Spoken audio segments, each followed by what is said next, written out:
எல்லாருக்கும் வணக்கம். நம்ம அழகே அழகு சீரியலில் பாக்கியராஜுக்கு ப்ரமோஷன் வந்த விஷயம் தங்கராஜுக்கு தெரியுது. தங்கராஜ் திட்டம் போட்டு நம்ம ராகவன் ராஜலட்சுமி வீட்டுக்கே போய் பாக்கியராஜுக்கு ப்ரமோஷன் வந்த விஷயத்த பாக்கியராஜ் வாயாலேயே சொல்ல வைக்கிறாரு. வீட்டில் பெரிய கலவரமே வருது. இந்த கலவரத்தில் சுரேஷ் ஒரு தீர்வை சொல்கிறாரு. சுரேஷ் சொன்ன தீர்வு என்ன, இந்த கலவரம் எப்படி நின்றுச்சு தெரிஞ்சுக்கிறதுக்கு முன்னாடி இந்த வீடியோக்கு ஒரு லைக் போட்டுக்கோங்க. ஸோ பார்த்தீங்கன்னா, பாக்கியராஜ், தங்கராஜ் மாப்பிள்ளையோட அம்மாவுக்கு 60வது பிறந்த நாளாம். என்னோட 60வது பிறந்த நாளுக்கு தங்கராஜ் மாப்பிள்ளை 5 பவுன் செயின் போட்டார். நம்ம அதை அந்த அளவுக்கு திருப்பி செய்யாட்டினாலும் அந்த அளவுக்காக செஞ்சாகணும். உனக்கு சம்பளம் வந்திருக்கும்ல, இன்னும் 2-3 நாளில் மாப்பிள்ளை அவங்க அம்மாவுக்கு பிறந்த நாள்னு சொல்லியிருக்காரு. ஒரு 5 பவுன் செயின் எடுத்துரு, அதோட சேர்த்து செலவோட செலவா லட்சுமிக்கும் தாலி செயின் மாத்திரு அப்படின்னு ராகவன் பாக்கியராஜ் கிட்ட சொல்ல, இந்த நேரத்தில் மலரு, மாமா சுரேஷோட கல்யாணத்துக்கே என்னோட நிலத்தை அடமானம் வச்சு தான் கல்யாணம் நடந்துச்சு. இன்னும் அந்த நிலத்தையும் மீட்கலை. அதுக்குள்ளே தாலி செயின் மாற்றணும். தங்கராஜனோட அம்மாவுக்கு 5 பவுன் செயின் எடுக்கணும்னா செலவுக்கு காசு இல்லை மாமா அப்படின்னு மலர் சொல்கிறாங்க. மலரு சும்மாரு, சமாளிச்சுக்கலாம் அப்படின்னு பாக்கியராஜ் பக்கத்தில் இருந்துக்கிட்டு சொல்லிக்கிட்டு இருக்க. நீங்கள் சும்மா இருங்க, எல்லா செலவையும் உங்கள் தலைமையிலே ஏற்றுக்கிறீங்க. வண்டிக்கு டியூ கூட கட்ட முடியாமல் அந்த 15,000 ரூபாய் நான் தானே கொடுத்தேன் அப்படின்னு நம்ம மலர் பாக்கியராஜ் கிட்ட சொல்லிக்கிட்டு இருக்கும்போதே பக்கத்தில் இருக்க ராஜலட்சுமி கேட்டுடுறாங்க. என்ன, வண்டிக்கே டியூ கட்டலையா? அப்போ அந்த நிலத்துக்கு யார் டியூ கட்டுறது? அந்த நிலத்தை மீட்க வேண்டாமா? அந்த நிலத்தை வைக்கிறப்பயே உன் பொண்டாட்டி அந்த குதிச்சா. அவங்க அம்மா அவள் பேரில் எழுதின ஒரே நிலம், சுரேஷ் கல்யாணத்துக்காக அதை வச்சா என் பொண்ணோட வருங்காலத்துக்கு அது கிடைக்காது அப்படின்னு உன் பொண்டாட்டி குதிச்சால. அதுக்கு வட்டி கட்டாமல் என்ன பண்ணிக்கிட்டு இருக்க? அப்புறம் நிலம் மூழ்கி போச்சுன்னா நாங்கள் தான் அந்த நிலத்தை வைக்க சொன்னோம், இப்போ அந்த நிலத்தை மூழ்கடிச்சிட்டோம் அப்படின்னு உன் பொண்டாட்டி எங்கள்கிட்ட எல்லாம் குறை சொல்லுவா. இப்பயே ஒரு தாலி செயின் மாற்றி கொடுறா பெத்தவளுக்கா அப்படின்னு சொல்கிறதுக்கு கணக்கு கேட்டு வந்திருக்கா அப்படின்னு இந்த ராஜலட்சுமி சொல்ல, அம்மா அதெல்லாம் ஒன்றும் இல்லைம்மா, ஆனால் நிலத்துக்கே இன்னும் மாதம் வட்டி கட்டாமல் இருக்குது. அதுக்குள்ளே 5 பவுன் செயின் தாலி செயின் மாற்றணும் அப்படின்னா என்னால் முடியாதுமா அப்படின்னு பாக்கியராஜ் சொல்லிக்கிட்டு இருக்கும்போதே தங்கராஜ் அங்கே இருக்கிறவர், என்ன முடியாது, நான் செஞ்சதை திருப்பி செய்யுங்க, 5 பவுன் செயின் போடுங்கன்னு தானே சொல்லிக்கிட்டு இருக்காங்க. இப்படி எல்லாரும் முன்னாடியும் மாமாவோட மானத்தை வாங்கிக்கிட்டு இருக்க. நீ எல்லாம் பேங்க்லேயே வேலை பார்த்துக்கிட்டு இருக்க. பேங்க்கில் கேஷியரு, அசிஸ்டன்ட் மேனேஜர் அப்படின்னு ப்ரொமோஷன் மேலே ப்ரொமோஷன் வாங்கியிருக்க. இதுக்கு சம்பளத்தையும் ஏற்றி தானே கொடுத்துருப்பாங்க. வட்டியை கூட ஒழுங்காக கட்ட முடியாமல் நிலத்தையும் இன்னும் மீட்காமல் வச்சுருக்கீங்களா அப்படின்னு தங்கராஜ் கேட்க, இப்போ தான் ராகவனுக்கு ஒரே ஷாக். என்ன மாப்பிள்ள சொல்கிறீங்க? பேங்க்கில் கேஷியராக தானே வேலை பார்த்துக்கிட்டு இருக்கான், நீங்கள் என்னமோ புதுசாக சொல்லிக்கிட்டு இருக்கீங்க அப்படின்னு ராகவன் கேட்குறாரு. பாக்கியராஜ் கேஷியராக எந்த காலத்தில் வேலை பார்த்துக்கிட்டு இருக்கான்? இப்போ அசிஸ்டன்ட் மேனேஜராகி இவர் தான் எல்லாருக்குமே லோன் சேங்ஷன் பண்ணிக்கிட்டு இருக்காராம். எப்படியும் மாதம் 25,000 ரூபாய்க்கு மேலே தான் இவருக்கு இன்க்ரிமெண்ட் கிடச்சிருக்கும். அசிஸ்டன்ட் மேனேஜரு பேங்க் லோனை வேறு எல்லாருக்கும் சேங்ஷன் பண்ணிக்கிட்டு இருக்காரு. இன்சென்டிவே எப்படியும் 25,000 ரூபாய் கிடச்சிருக்கும். நீங்கள் என்ன மாமா இன்னும் கேஷியர்லேயே இருக்கீங்க? உங்கள் பிள்ளை அந்த பேங்க்கில் என்ன வேலை பார்க்குறாருன்னு கூட உங்களுக்கு தெரியாமல் இருக்கா அப்படின்னு இப்போ தங்கராஜ் கேட்க, ஐயோ சத்தியமாக எனக்கு தெரியாது மாப்பிள்ள, இது எப்போ நடந்துச்சு? பாக்கியராஜ், மாப்பிள்ளை சொல்கிறதெல்லாம் உண்மையா அப்படின்னு ராகவன் கேட்குறாரு. அப்பா அது ஆமாம், உன் வண்டிக்கு டியூ கட்டாமல் வண்டியை தூக்கிட்டு போயிட்டாங்க. மலர் 5,000 ரூபாய் 20,000 ரூபாய் கொடுத்துச்சுன்னு சொன்னியே, மலருக்கு ஏது அவ்வளோ காசு அப்படின்னு இப்போ ராஜலட்சுமியும் கேட்க, ரேவதிக்கு இப்போ தான் புரியுது, எந்த வருஷமும் இல்லாமல் இந்த வருஷம் உங்கள் அம்மாவுக்கு பிறந்தநாள் கொண்டாடுறேன் அப்படின்னு என்னையும் சந்தோஷமாக கூட்டிகிட்டு வந்து இங்கே நிறுத்தினது இதுக்காக தானா? அண்ணனோட ப்ரமோஷன் விஷயத்தை எல்லாரும் முன்னாடி போட்டு உடைக்கிறதுக்கு தானா அப்படின்னு ரேவதி மனசெல்லாம் பக்கு பக்குன்னு அடிக்குது. இன்னொரு பக்கம் நம்ம அழகுமதிக்கு இப்போ தான் தெரியுது, மலரக்கா நம்மளோட கல்யாணத்துக்காக அவங்க நிலத்தை அடமானம் வச்சுருக்காங்க. அந்த நிலத்தை கூட சுரேஷ் மீட்டு தரல. அந்த செலவையும் பாக்கியராஜன் தான் பார்த்துக்கிட்டு இருக்காங்களா? அதுக்கு வட்டி கூட சுரேஷ் கட்டலையா அப்படின்னு மதிக்கு கோபம் வருது. பக்கத்தில் இருக்க சுரேஷ்க்கு, உங்கள் கல்யாணத்துக்காக மலரக்கா பேரில் இருக்க நிலத்தை நீங்கள் தான் வைக்க சொன்னீங்களா அப்படின்னு, இல்லை வச்ச விஷயம் உங்களுக்கு தெரியுமா அப்படின்னு மதி சுரேஷ்கிட்ட கேட்குறாங்க.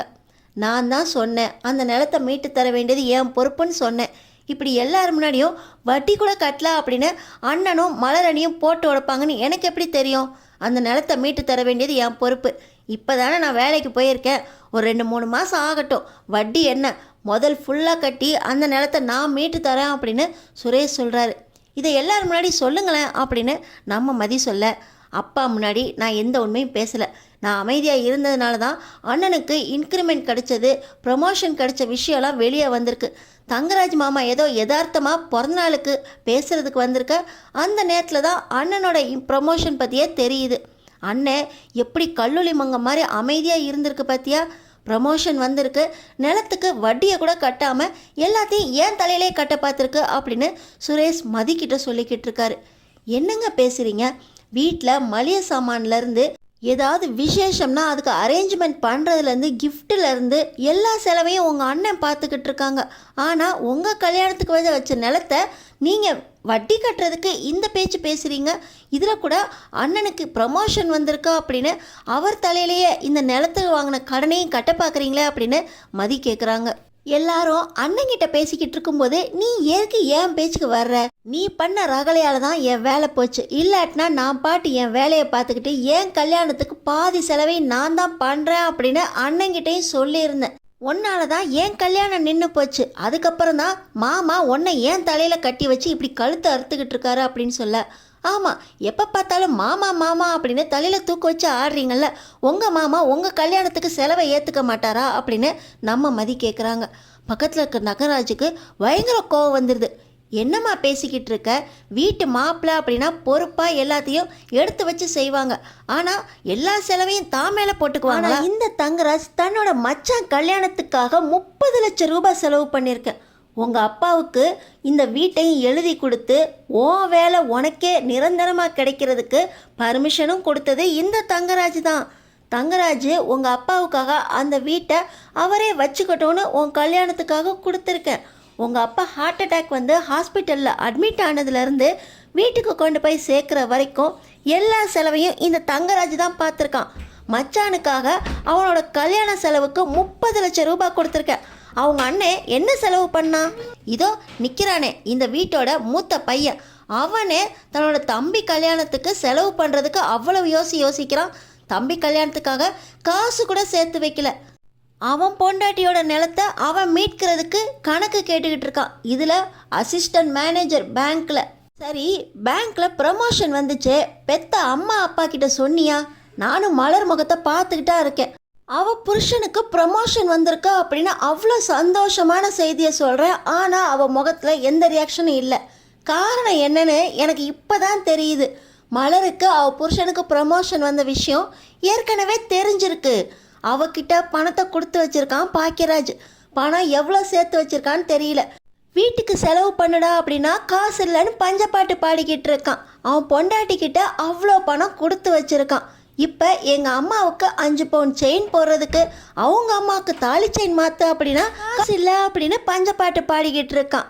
இந்த வீட்டுக்கு நான் எதுக்கு செலவு பண்ணணும்? மதி, இவ்வளவு கணக்கு கேட்டியே, உன் கல்யாணத்துக்காக உங்கள் அப்பாவுக்கு நான் செலவு பண்ண 30 லட்சம் ரூபாய் பணத்தை எண்ணி வை அப்படின்னு தங்கராஜ் சொல்கிறாரு. இப்போ நம்ம வீட்டு பிரச்சனையில் மதிக்கிட்ட ஏன் போகிறீங்க அப்படின்னு பாக்கியராஜ் சொல்ல, நீ 5 பவுன் செயின் போடுறதுக்கு கணக்கு கேட்டில, நான் எதுக்கு உன்னோட தம்பிக்கு 30 லட்சம் ரூபாய் செலவு பண்ணி கல்யாணம் பண்ணி வைக்கணும்?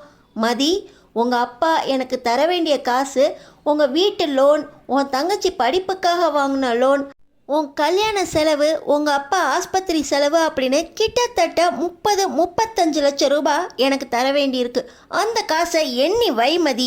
இவ்வளவு கணக்கு கேட்டில, அந்த 30 லட்சம் ரூபாய்க்கும் கணக்கு சொல்ல அப்படின்னு தங்கராஜ் அழகுமதி கிட்ட போக, நம்ம அழகுமதி, எனக்கு ஒரு விஷயம் தெரியணும். உங்கள் அம்மாவுக்கு உண்மையிலேயே 60வது பிறந்தநாள் 2 நாளில் வருதா, இல்லை மாமாவுக்கு ப்ரமோஷன் கிடச்சிருக்கா அப்படின்னு வீட்டில் எல்லாருக்கும் சொல்லிட்டு போகிறதுக்காக வந்திருக்கீங்களா? காசை வசூல் பண்ணுறதுக்காகவே வந்திருக்கீங்கன்னு நினைக்கிறேன். அதனால தான் நீங்கள் கல்யாணம் பண்ணி வச்சதை சொல்லி காட்டி 30 லட்சம் ரூபாய் காசை கேட்குறீங்க. உங்களுக்கு ஒன்று ஞாபகம் இருக்கா அப்படின்னு எனக்கு தெரியல. உங்கள் மச்சான் கல்யாணம் நின்று போய் அடுத்த நாள் அவமானப்பட்டு சாக போகிற சூழ்நிலை. அந்த சூழ்நிலையில் தான் எங்கள் அப்பா கிட்ட கெஞ்சி கூத்தாடி உங்கள் பொண்ணை சுரேஷுக்கு கல்யாணம் பண்ணி வைங்க அப்படின்னு மிரட்டி என்ன சுரேஷுக்கு கல்யாணம் பண்ணி வச்சிங்க. மறுபடியும் சுரேஷுக்கு வேலை கிடைக்கிறதுக்காக மறுபடியும் எங்கள் அப்பா அம்மாவை மிரட்டி இங்கே வர வச்சு என்கிட்ட கெஞ்ச வச்சு சுரேஷுக்காக ஆஃபீஸ்க்கு கூட்டிகிட்டு போய் எல்லா தப்பும் என் மேலே தான் அப்படின்னு பழியை என்னை ஏற்றுக்க வச்சு சுரேஷுக்கு மறுபடியும் வேலை வாங்கி கொடுத்துருக்கோம். இந்த கணக்கெல்லாம் நீங்கள் கணக்கு பண்ணிங்கன்னா 30 லட்சம் ரூபாய் ஒன்றுமே கிடையாது. நீங்கள் உண்மையிலேயே உங்கள் மச்சானோட கல்யாணத்துக்காக உங்கள் மச்சானுக்காக செலவு பண்ணவே கிடையாது. இந்த வீட்டில் நீங்கள் எப்பவும் நல்ல பேரோட எல்லாரும் மனசுல முதல் மரியாதை உங்களுக்கு கிடைக்கணுங்கிறதுக்காக நீங்களே உங்களுக்காக செலவு பண்ணிக்கிட்ட செலவு. இதை உங்கள் மச்சான் கணக்கில் எழுதாதீங்க. அதுக்கப்புறம் இந்த 30 லட்சம் ரூபாய் என் கணக்கில் சேரவே சேராது. இந்த சுரேஷை கல்யாணம் பண்ணதுக்கும் அவருக்கு திரும்ப வேலை வாங்கி கொடுத்ததுக்கும் அந்த 30 லட்சம் ரூபாய் சரியாக போச்சு.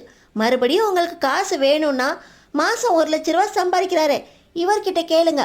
அண்ணன் வீட்டு செலவெல்லாம் பார்த்துக்கிறாரே, பாதி செலவை தான் ஏற்றுக்குவோம் அப்படின்னு நல்ல மனசு கூட இந்த நிமிஷம் வரைக்கும் வரல.